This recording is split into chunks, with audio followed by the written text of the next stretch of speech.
I'm going to call them neo-Nazis. I don't know what else to call them, fascists, ethno-nationalists, whatever you want to call them, in our government. And DHS, in us. One step at a time. We have to win a presidential election in 2020. And then we can look at the leadership of that institution. Look, this is, let me make a bigger philosophical point, because it's important, I think, given what's happening in our country. There is, in every single one of us, we all have better angels and worse angels of our nature. And leaders make a difference in any organization. Leaders set the tone. In the United States military, every single leader I have known in the United States military has emphasized this to me, especially under pressure, under the pressures of war. If the leaders are not constantly reminding those young men and women who are charged to do very difficult and dangerous things that you have to live up to a high standard of ethical conduct, eventually they won't. It's not because they're bad people, it's because they're human beings under pressure. This is why many of us go to church or the synagogue every week, because we need to be reminded all the time to behave a certain way, because we all have a tendency to misbehave. We all have bias within us. We all have the capacity to hate, to be cruel, to be mean. And what happened in that institution was a new leadership came in, which instead of reminding agents every single day, you have to live up to the Constitution and the founding principles of the United States and treat everyone with respect. They said the only thing we want to hear from you are your arrest numbers and your deportation numbers. And if any one of us were in that kind of organization, month after month after month, it would change us. It would change our behavior. It would suppress the better angels of our nature.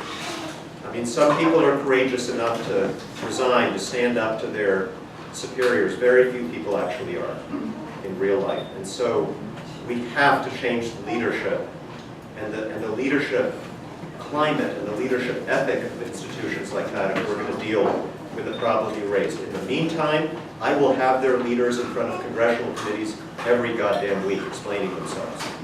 And I will say, we have powers you have to respect, the power of the purse. You want your budget approved? No more goddamn highway stops on I-95. No more raids of people who have lived here in this country for 30, 40 years, started businesses, served in the military, done absolutely nothing wrong. That is not your priority anymore if you want your budget. The kids,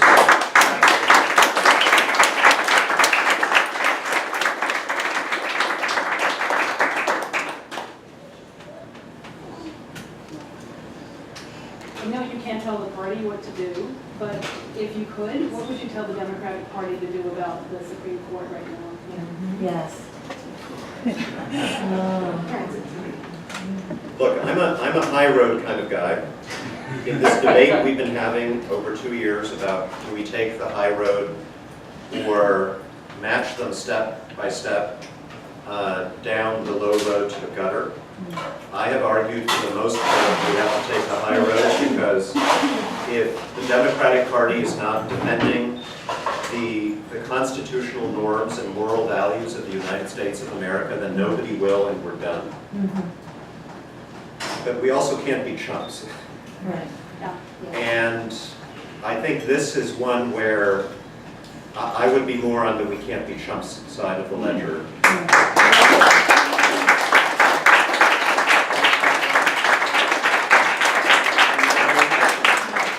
Our dear friend Leonard, who likes to say he's the most bipartisan member of the House of Representatives, 2 years ago, when Mitch McConnell launched what I think is the most cynical, crass, partisan attack on the Constitution of the United States in my lifetime by telling an elected president you cannot nominate a judge in your last year in office. Leonard Lance, he's not even a senator, he didn't have to say anything about that. He put out a statement falling into line with Mitch McConnell. So don't tell me you're bipartisan. Just because you signed on to some bill with Democrats about national gardening week. Right? That was your test and you failed your test. And then a couple days ago, he puts out a statement saying, oh, we should have the Supreme Court nominee heard as quickly as possible. Give me a break. All right? So, what I would say, I don't want this to spiral out of control, but I would say 1 for 1. I would say, especially with the president under investigation, who is appointing a Supreme Court justice who may have to rule on issues like pardon power, on whether you can fire the Attorney General or Bob Mueller. Complicated constitutional questions that relate to the president's own survival in office. I would say we apply the Mitch McConnell rule this one time. And then when we get back to bipartisan, sane, competent governance in the United States Congress, we need to gather the wise men and women together like we did on judicial nominations a few years ago and make a pact about how this is going to go going forward. So we agree on the rules. But I would say 1 for 1.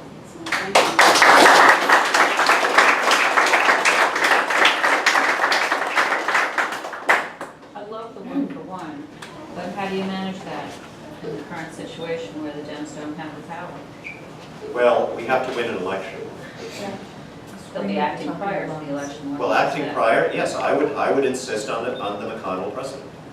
Would you think that the Dems should shut down all activity? What's going on? Not if it means shutting down the government, no. So there's a little more to do. But don't sell your power as a civil society short. Demonstrate. There are, the Senate is not the House. The Senate is still an institution where it is possible to be an independent, bipartisan Republican. In the House, it doesn't matter, right? Leonard Lance doesn't matter. That's actually the most important thing you need to know about Leonard Lance. It doesn't matter. I had a very senior Republican United States Senator recently asked me, Tom, who are you running against?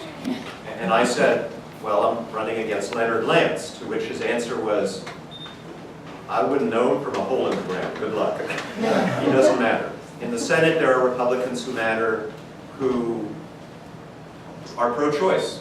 You know who they are. They need to hear from you.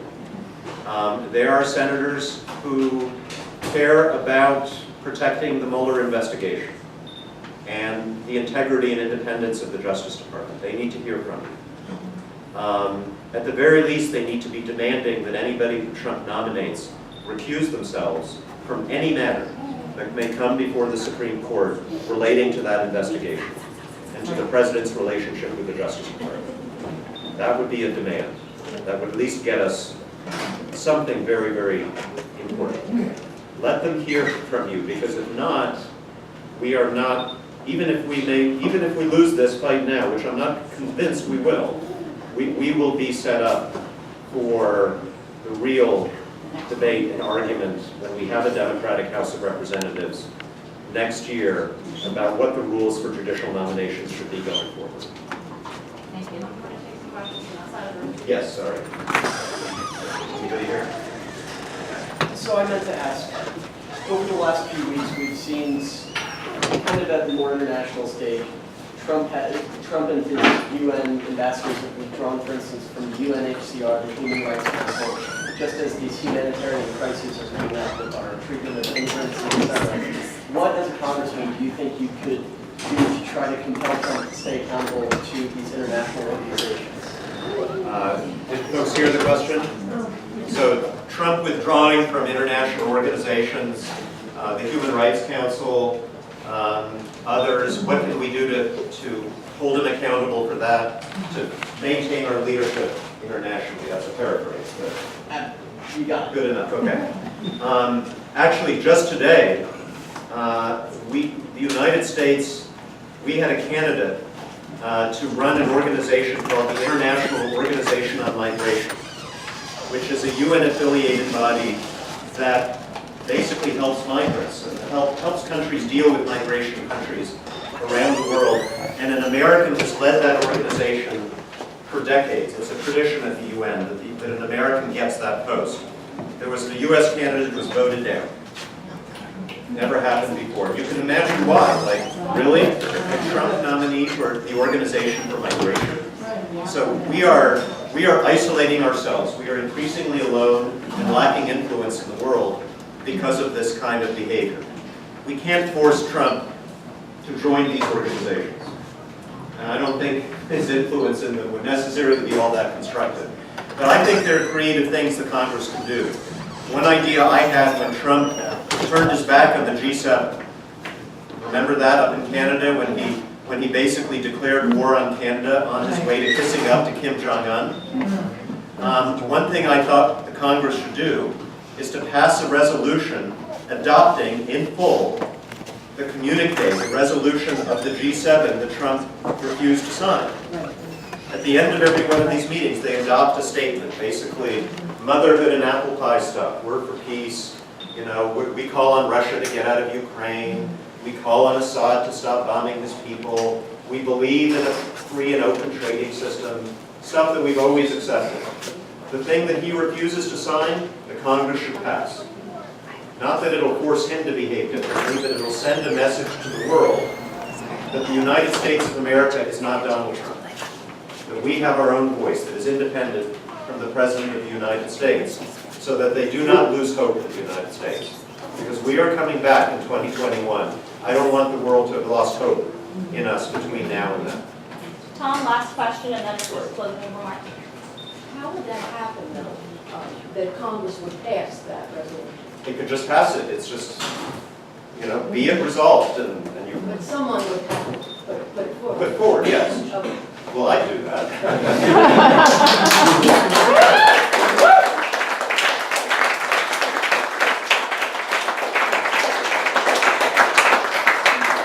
So I think we have to wrap up because we promised the good folks here that we would be out at a certain time. But I'm happy to chat with you guys one-on-one as long as we're here or as we're filing out. So again, thank you so very, very much for being out there at his office, at our current congressman's office, and I look forward to seeing you at my office next year.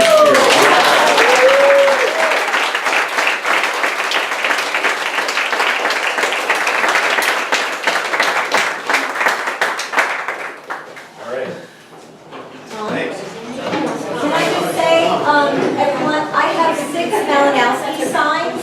If you have a house that has a good location, please let me know. I only have 6. I'm sorry, I don't have more.